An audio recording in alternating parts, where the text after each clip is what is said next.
pukul 6 waktu Indonesia Tengah. Inilah Radio Republik Indonesia Bau-Bau dengan Warta Kipton, berita seputar Kepulauan Buton. Kalau misalnya pemerintah punya inisiatif untuk membangun satu lokasi yang dimana di situ ada playground, ada tempat untuk bermain anak-anak, kemudian juga permainan lainnya atau rest area, bahkan parkir juga.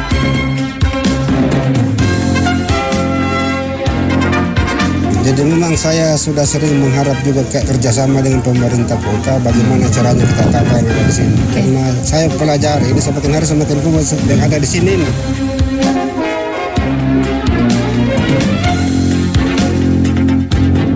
Selamat pagi dari kawasan Bukit Hulu Indah, kami sampaikan pokok-pokok berita.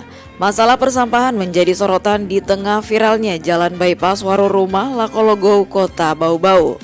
BPCB Sulsel Cabang Bau-Bau siapkan 2 juru pemelihara kawasan Benteng Surawolio untuk menjaga eksistensi cagar budaya. Inilah Warta Kipton pagi selengkapnya hari ini, Kamis 12 Januari 2023 bersama saya, Waude Sabaria.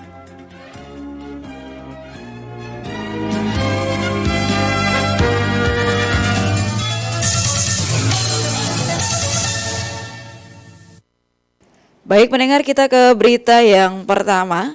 Masalah persampahan menjadi sorotan di tengah viralnya jalan bypass Warurumah Lakologo Kota Bau-Bau. Tersedianya tempat-tempat sampah dan kesadaran setiap orang sangat diharapkan untuk mencegah kerusakan lingkungan. Selengkapnya Hairul Mulku melaporkan.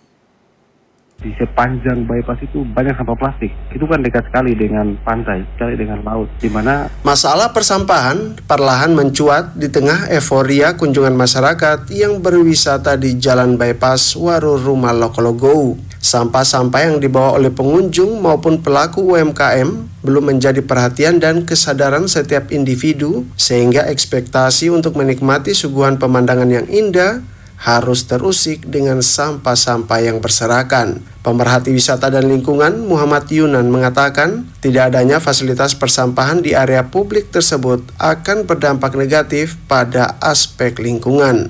di sepanjang bypass itu banyak sampah plastik. Itu kan dekat sekali dengan pantai, sekali dengan laut, di mana mata pencaharian masyarakat di Warurumah, Bungi dan juga Pulau Makassar itu adalah sebagian besar nelayan. Ketika sampah tidak bisa terkendali dan kemudian tidak dapat terkelola dengan baik, itu imbasnya akan kepada para nelayan. Ikan kemudian semakin berkurang, kemudian yang tadinya sampah plastik yang bisa dikelola dan pilah itu jadi hanyut ke lautan dan menjadi mikroplastik. Ketika mereka turun melaut, bukan lagi ikan yang didapat, jadi kebanyakan sampah plastik yang kemudian mereka pancing. Meski demikian, Yunan mengaku kehadiran jalan bypass memberikan dampak positif, tidak hanya menjadi jalur alternatif di tengah sempitnya jalan dan padatnya kendaraan di Jalan Poros Warurumah, juga menjadi spot wisata dan pusat perputaran perekonomian baru. Kalau misalnya pemerintah punya inisiatif untuk membangun satu lokasi yang dimana di situ ada playground, ada tempat untuk bermain anak-anak, kemudian juga permainan lainnya atau rest area, bahkan parkir juga, itu bisa dilakukan di situ, itu memudahkan. Namun sekali lagi perlu kita pikirkan, karena masyarakat di sana kebanyakan nelayan dan perahu yang mereka simpan itu dekat dengan rumah mereka. Perlu dipikirkan kembali, tidak harus semuanya direklamasi. Sementara itu, Camat Kokalukuna Muslidin menyebutkan masalah persampahan telah menjadi atensi pemerintah. Oleh OPD terkait, dalam waktu dekat akan menyediakan tempat-tempat sampah. Dari Ibu Wali juga kita kemarin sudah menyampaikan kepada pihak lingkungan hidup untuk menyiapkan tong sampah. Dan insya Allah mungkin hari ini dari lingkungan hidup akan menyiapkan kita 2 tong sampah yang agak lumayan. Nanti harapannya dari tempat sampah yang ada inilah dan masyarakat kita yang pelaku UMKM akan menyimpan sementara sambil nanti armada sampah yang akan menyelesaikan. Terkait pemanfaatan dan pengembangan potensi-potensi di sekitar jalan bypass tersebut, lanjut Muslidin, Pemkot Bau-Bau belum dapat memberikan intervensi sebab masih menjadi aset pemerintah Provinsi Sultra. Meski demikian, Pemkot Bau-Bau mulai merencanakan program dan kegiatan strategis, khususnya dalam pengembangan wisata dan UMKM. Reporter RRI Bau-Bau, Hairul Mulku melaporkan. Kita ke berita berikutnya. BPCB Sulsel Cabang Bau-Bau siapkan 2 juru pemelihara di kawasan Benteng Surawolio untuk menjaga eksistensi cagar budaya. Mengenai hal itu, Wadi Nurliani melaporkan.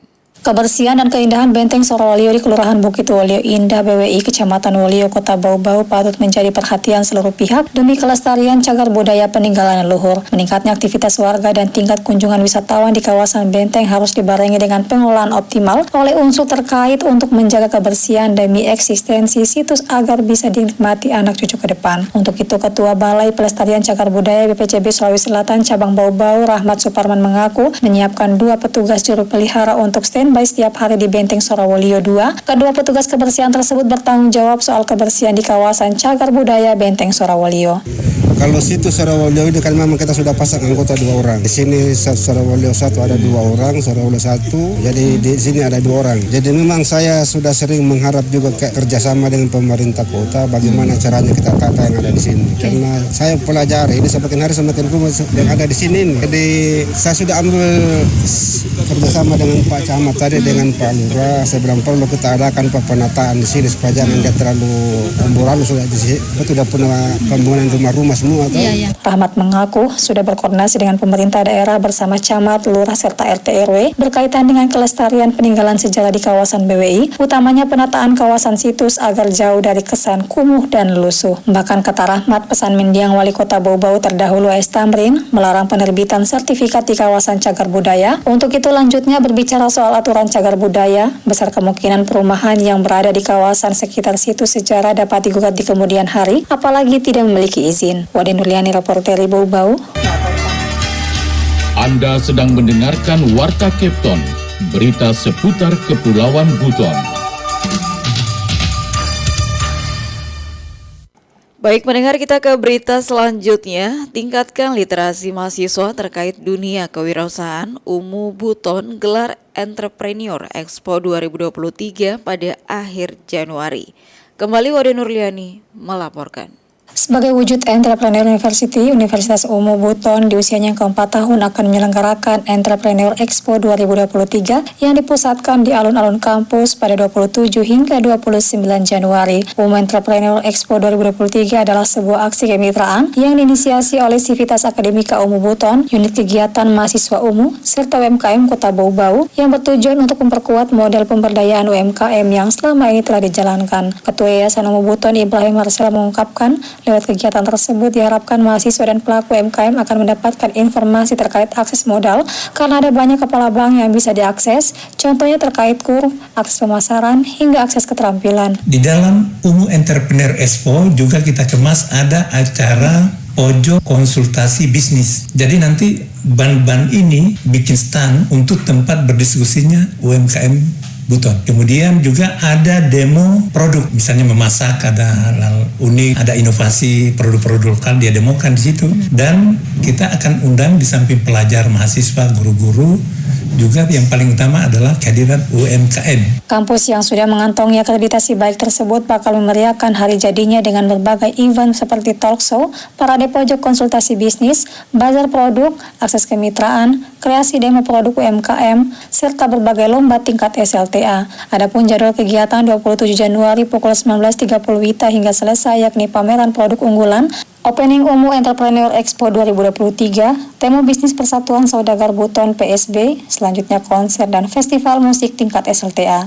Di hari berikutnya 28 Januari pagi hingga 23 WITA akan dilaksanakan pojok konsultasi entrepreneur, pameran produk unggulan lokal, demo kreasi produk, lomba baca puisi, lomba pidato, lomba sholawat, olimpiade sais tingkat SLTA, serta konser dan festival musik tingkat SLTA.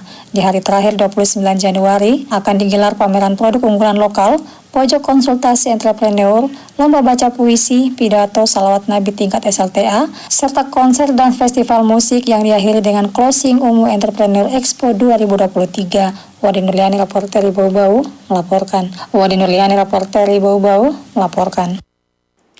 Kita ke berita berikutnya. Kampus Universitas Dayanu Iksanuddin berkomitmen mendukung program Merdeka Belajar. Kembali Hairul Mulku melaporkan. kita berupaya program pemerintah mengenai Merdeka Belajar itu kita upayakan kita bisa laksanakan gitu. Kampus Universitas Dayan Iksanuddin memastikan akan mendukung program Merdeka Belajar yang menjadi program strategis Kementerian Pendidikan Kebudayaan, Riset, dan Teknologi. Terkait hal itu, Rektor Universitas Dayan Iksanuddin Unidayan LM Samsul Kamar mengatakan, ke depan akan terus meningkatkan kualitas pelaksanaan sesuai dengan standar pendidikan tinggi. Di sisi lain, kerjasama dan kolaborasi dengan berbagai pihak dalam menunjang keterampilan dan keahlian mahasiswa. Khusus untuk program studi teknik lanjut Samsul Kamar dilakukan kerjasama dengan sejumlah perusahaan pertambangan maupun PT PLN. Itu perlu ada kolaborasi dengan industri. Terutama kalau di bidang teknik kita sudah perusahaan-perusahaan tadi. Ada PLN, ada itu untuk mesin sipil banyak dengan kontraktor. Jadi memang kita berupaya program pemerintah mengenai Merdeka Belajar itu kita upayakan kita bisa laksanakan gitu. Dari sisi internal universitas, Rektor 3 periode ini menyebutkan akreditas kampus telah mendapat nilai B atau baik sekali untuk tingkat institusi. Olehnya itu, seluruh program studi yang ada akan terus digenjot agar akreditasinya juga terus naik. Rektor juga menyebut akan fokus pada peningkatan laboratorium di bidang teknik maupun non-teknik. Kemudian saat ini kan akreditasi sudah meningkat. Yang tahun lalu masih C atau baik, sekarang sudah B, baik sekali. Suatu peningkatan yang sangat jauh. Untuk Sulawesi Tenggara saya kira untuk akreditasi baik sekali itu baru Universitas Dayan yang dulu karena sekarang sudah yang terakhir. Selain itu, Universitas Dayan Iksanuddin juga menargetkan tahun ini mendapatkan rekomendasi dari Konsil Kedokteran Indonesia agar program studi kedokteran sudah dapat dibuka dan menerima mahasiswa baru. Reporter RRI Bau-Bau, Hairul Mulku melaporkan. Kita ke berita yang terakhir. Tim pembina Kota Bau-Bau Sehat Wadi Nursanti Monianse dan Sekretaris Forum Bau-Bau Sehat Imran Kudus menaruh perhatian khusus terhadap sejumlah situs sejarah dengan mengunjungi Masjid Jila, Ul Qulub, dan Benteng Soraulyo. Masjid Jila Ul Qulub merupakan masjid tua seumur Masjid Agung Keraton Buton yang berlokasi tak jauh dari Benteng Soraulyo. Kunjungan tim Kota Sehat tersebut dalam rangka memastikan seluruh objek wisata dalam kondisi baik dan masuk klasifikasi pariwisata sehat untuk dikunjungi wisatawan.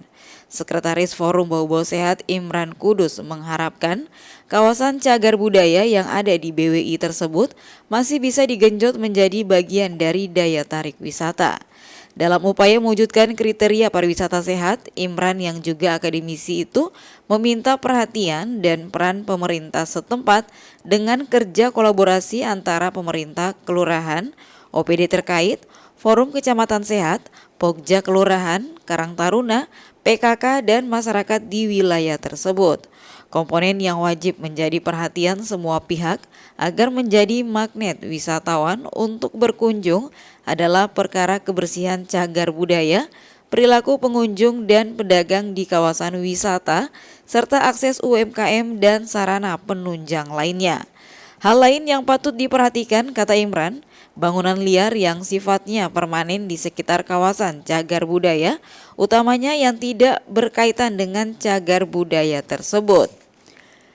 Menanggapi itu, Camat Wolio Samsuri menuturkan terkait kebersihan selain peran aktif bertugas kebersihan dari BPCB Sulsel Cabang Bau-Bau, pihaknya akan koordinasi dengan Dinas Lingkungan Hidup untuk bersama-sama menciptakan kebersihan di kawasan cagar budaya.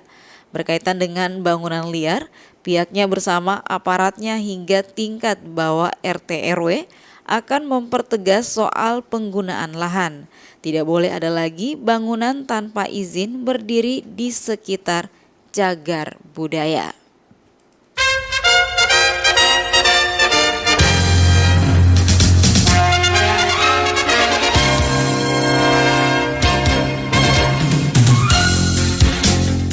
Pendengar, sebelum kami akhiri kembali kami sampaikan pokok-pokok berita. Masalah persampahan menjadi sorotan di tengah viralnya jalan bypass Waroruma Lakologou Kota Bau-Bau. BPCB Sulsel Cabang Bau-Bau siapkan 2 juru pemelihara di kawasan Benteng Surawolio untuk menjaga eksistensi cagar budaya. Demikian Warta Kepton hari ini, mewakili kerabat kerja yang bertugas, saya ucapkan selamat pagi.